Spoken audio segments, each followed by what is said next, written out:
Salut à tous, c'est Thomas Serix. Et oui, sur Voxmakers, entre deux vidéos de Pokémon ou de jeux vidéo ou de ciné, on aime aussi s'intéresser aux gens qui nous regardent, à savoir, logiquement, des ados. Et les ados, justement, ça a parfois des problèmes. Comme tout le monde en fait, d'ailleurs, sauf qu'à l'adolescence, il y a les hormones qui ont tendance à rendre les comportements plus exacerbés, et surtout le fait que c'est THE moment dans ta vie où il faut te définir en tant qu'individu, et ça c'est pas toujours facile. En fait ça l'est jamais, la preuve, je crois que je connais personne autour de moi, faites le test, qui déclare avoir passé une adolescence totalement sans du tout d'encombre, en ayant parfaitement bien vécu, en n'ayant jamais aucun passage à vide. Et parfois, à force d'incompréhension, de manque d'écoute ou de mal dans sa peau, il y a des débordements. Ça s'exprime de plusieurs façons, les grands classiques sont la boulimie, quand tu manges trop, l'anorexie, quand tu manges rien, la délinquance, quand tu as envie d'exister, etc., la violence verbale, ou plus classiquement, des formes de déprime. Avant toute chose, sachez que cette vidéo, qui force finalement un petit peu le trait, se base sur des expériences et des témoignages de personnes qui ont réellement vécu tout ça, aussi bien des patients que des professionnels, et sachez que s'il y a des établissements plutôt clean et sans débordement, il y en a aussi où les patients peuvent être traités d'une manière, disons, beaucoup plus violente et humiliante que décrite dans cette vidéo. Souvent donc, ces troubles chez l'ado, avec un peu de bonne volonté, de l'écoute, du dialogue et des compromis de part et d'autre, finissent par s'estomper d'eux-mêmes. Je veux dire, on a tous fait des conneries étant ado, ça c'est normal, donc toi qui m'écoutes, si tu es ado et que tu... c'est normal, ça va passer. Mais voilà, le problème c'est que des fois les parents peuvent se sentir un peu dépassés, typiquement dans ce genre de situation. Vas-y, ça me saoule grave l'école, ça sert trop à rien, j'ai plus envie d'y aller. En plus, y a personne qui m'aime, j'ai trop envie de me suicider, quoi. Oh mon dieu, mon fils est suicidaire! Ah, non, mais je disais Oh juste... chérie, qu'allons-nous faire? Mais qu'allons-nous faire? Et bien qu'il y ait des cas où les parents ont de vraies raisons de s'inquiéter, comme quand ton gamin se scarifie ou brûle des voitures, ou pourquoi pas d'autres gamins, il faut quand même reconnaître que c'est là une réaction quelque peu exagérée. Mais allons jusqu'au bout. En bon citoyen informé, qu'est-ce qu'on apprend à faire quand on n'arrive plus à comprendre son enfant? Je sais, on lui fout sur la gueule! Non, l'autre truc.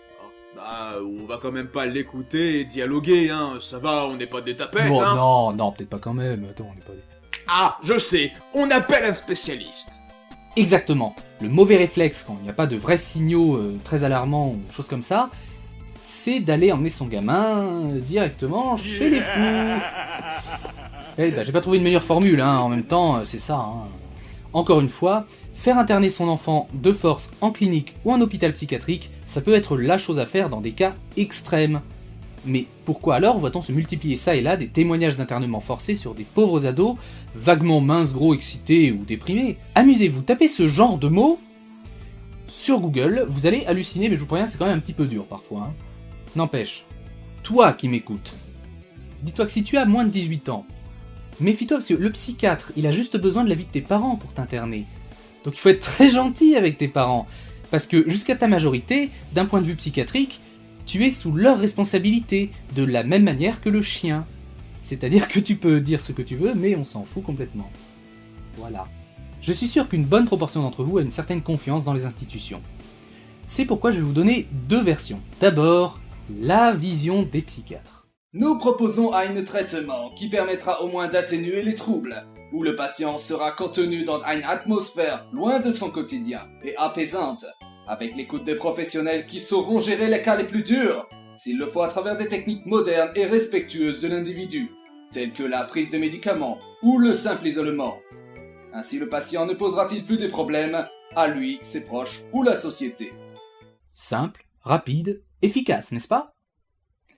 Et maintenant passons à la réalité des choses. D'abord, c'est un internement forcé, donc plaçons-nous une seconde dans la peau du patient.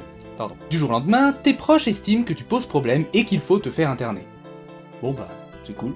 Papa, maman, je suis... Tu es taré! Ah d'accord. Donc il est aisément compréhensible que te séparer de tous tes repères, ta chambre, tes amis, ton ordinateur, etc., ça va pas te faire très plaisir. Tu vas le vivre comme une trahison, puisque c'est exactement ça en fait. Mais c'est normal, c'est pour ton bien. Et là, ni une ni deux, entrevue médecin-psychiatre avec tes parents, on te dit que tu as un problème et que tu es un problème. En principe, ça devrait se passer comme ça. Voilà, notre fils a un comportement vraiment très inquiétant. Et nous aurions besoin de votre avis. Est-ce que il est nécessaire de l'envoyer en internement? Écoutez, là je vois juste un jeune, un peu sensible, un peu perdu. Je pense qu'avec un bon dialogue et quelques compromis réciproques, il n'y a pas de quoi justifier carrément un internement. Sauf que généralement, ça se passe plutôt comme ça.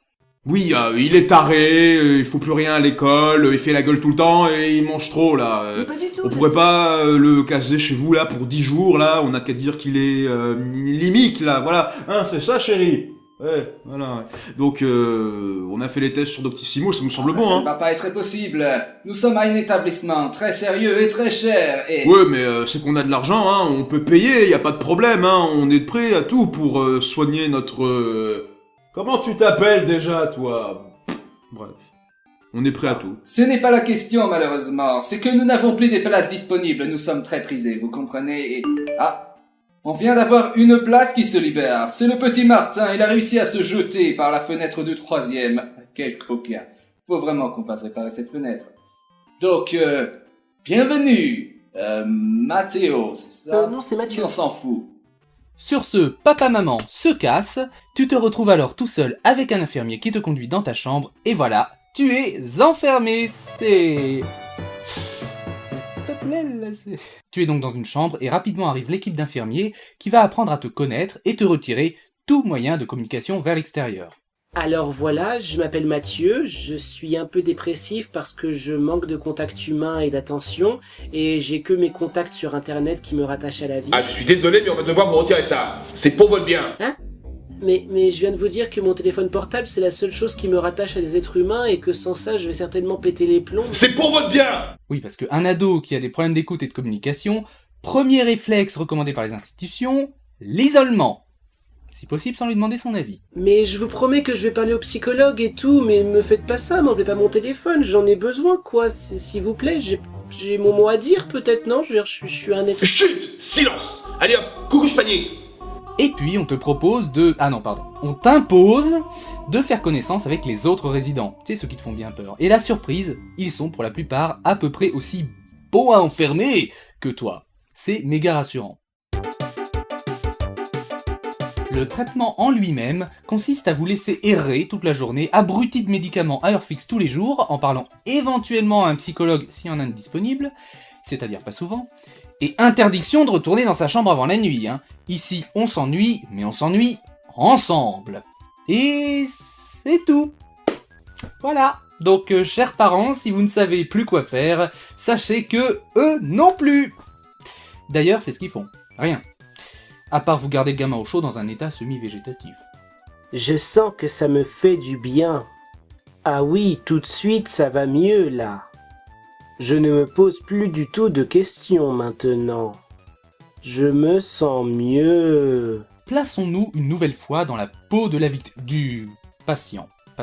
On vous balance dans un endroit inutile, de force, sans vous écouter, et vous n'avez droit à rien.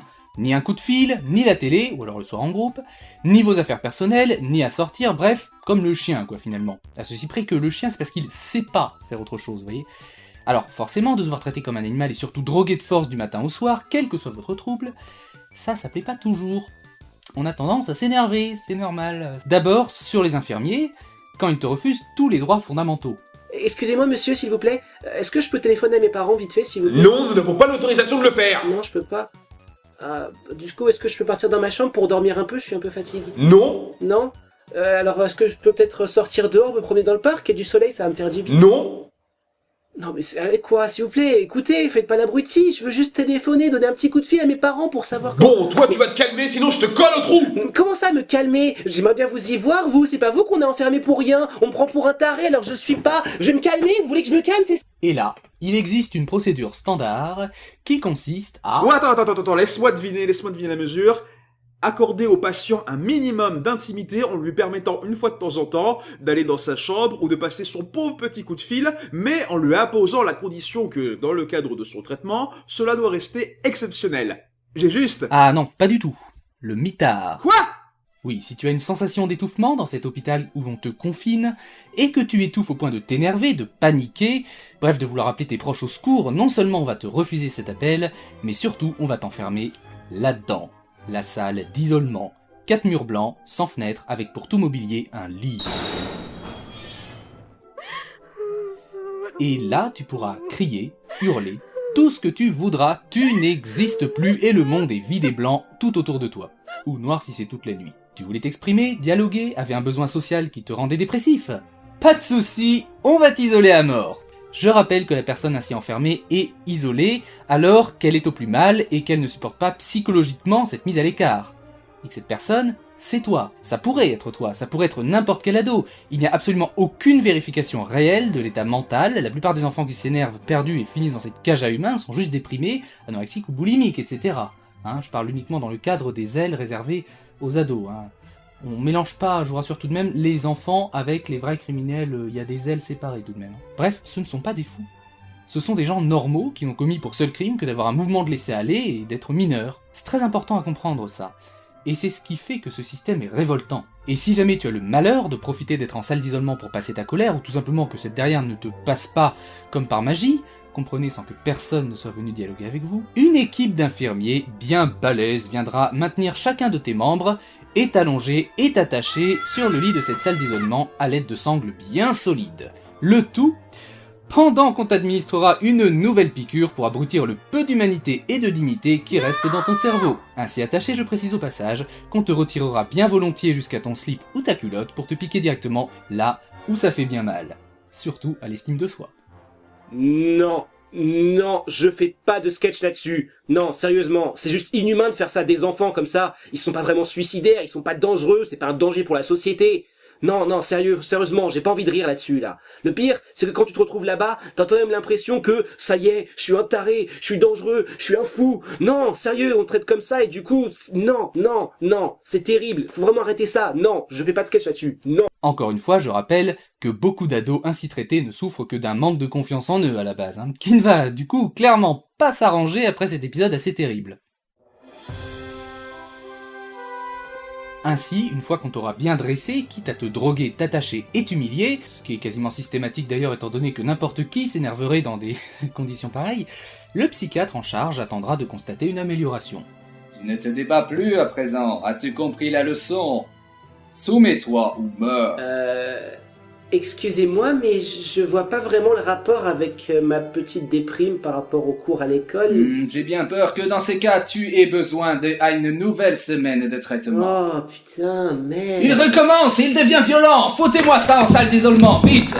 Tu es donc là, et tu n'as d'autre choix que de continuer à te faire droguer et à attendre. Rien. Et fatalement, tu finis par avoir une idée. Tel un prisonnier, tu penses alléger ta peine en adoptant un comportement exemplaire. Et surtout en disant au responsable ce qu'il veut entendre. C'est bon, je suis calmé maintenant, je n'ai plus envie de partir. Je réalise à quel point l'expérience de l'hôpital psychiatrique m'a aidé à relativiser ma situation et mes problèmes, et je me sens prêt à présent à réintégrer une vie sociale normale. L'assiste bien, l'assiste très bien. On va donc pouvoir te rendre à tes parents maintenant que te voilà bien devenu raisonnable. Voilà, en fait, je n'ai rien réalisé du tout. Je lui ai juste sorti ce qu'il voulait entendre, il a surtout pas cherché à aller plus loin, et mon manque de confiance en moi s'est absolument pas arrangé, bien au contraire. Mais au moins, je peux sortir de cet enfer. C'est ainsi qu'on peut comprendre aisément qu'un grand nombre d'adolescents ayant connu cette expérience dans un cadre abusif en soient traumatisés, et que ce séjour n'aura strictement rien apporté à part d'assouplir un comportement par la force chimique et psychologique. N'en sortent donc que des gens plus ou moins brisés ou malins. Bravo les mecs, le système fonctionne. Une fois la personne savamment brisée moralement et si possible psychologiquement, elle pourra donc rentrer chez elle sans plus ennuyer son entourage. Bon, après que l'enfant soit à moitié traumatisé et n'ait plus le goût à rien, ça à la limite on s'en fout, tant que le gamin il pose pas de problème. Non mais, t'es vraiment sérieux là? Arrête, t'en rajoutes, non, c'est un sketch, non, c'est pas possible, on peut pas faire ça juste sur demande des parents, non, ils savent pas quoi faire, ça peut pas aller aussi loin, quoi. Et pourtant, c'est l'entière vérité. Il suffit de se renseigner autour de soi, il y a plusieurs dizaines de milliers d'internements que je qualifierais d'abusifs tous les ans en France. Alors si on a effectivement passé l'époque des bons vieux chocs électriques, on a encore vraiment du progrès à faire. J'ajoute également que l'internement de force ne se limite pas qu'aux ados. En effet, après la majorité, il suffit d'une signature supplémentaire d'un médecin tiers pour autoriser l'internement sur demande d'un proche. Mais la grosse différence, c'est justement ça. Ça fait quand même au moins un avis extérieur. C'est toujours mieux que dans le cas des mineurs. Ainsi, mon seul conseil si jamais une telle expérience t'arrive, est tout simplement le suivant. Partant du constat que ce système est parfaitement stupide et inhumain, Il faut jouer le jeu pour en partir et surtout l'oublier le plus vite possible. De toute façon, c'est inutile, ça sert à rien cette histoire. Ne pas s'énerver, dire dès que possible qu'on a compris tout l'intérêt fantastique du séjour, qu'on ne veut plus s'échapper, qu'on se sent mieux, surtout si c'est complètement bidon, parce que croyez-moi, si vous n'allez pas très bien, mieux vaut éviter ce genre d'expérience traumatisante. Et vous, qu'est-ce que vous en pensez? Non, parce que si on les écoute, c'est la faute à personne aussi. Pour ma part, je crois que tout le monde est responsable dans cette histoire, parce que les gens ne savent tout simplement pas où s'en foutent. Donc partage, exprime-toi dans les commentaires, ça coûte pas cher et ça peut faire beaucoup. Merci.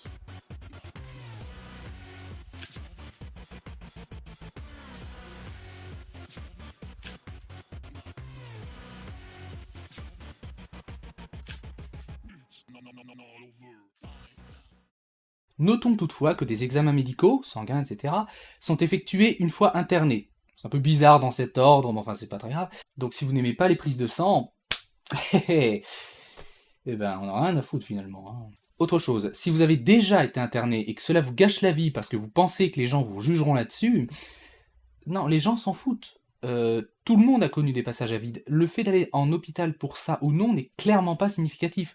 J'espère au moins que cette vidéo vous aura fait comprendre ça. Tiens, on me dit que le système est ainsi par manque de moyens. Oups, désolé, on n'a plus de sous pour être éthique. C'est ballot, hein.